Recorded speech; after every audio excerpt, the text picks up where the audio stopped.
আল্লাহ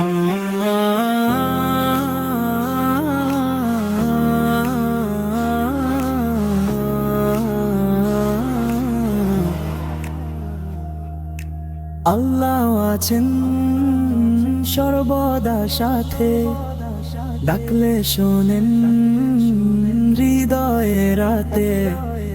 আল্লাহ আছেন সর্বদা সাথে, ডাকলে শোনেন হৃদয়ে রাতে।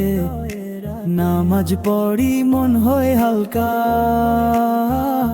সত্য বললে আল্লাহ ভালোবাসা ঢালকা। মা বাবার প্রতি করি সম্মান, এটাই তো ইসলামের জান। মা বাবার প্রতি করি সম্মান, এটাই তো ইসলামের জান। ভালো কাজ করি, দোয়া করি, আল্লাহ আমাদের সব সময় ধরি।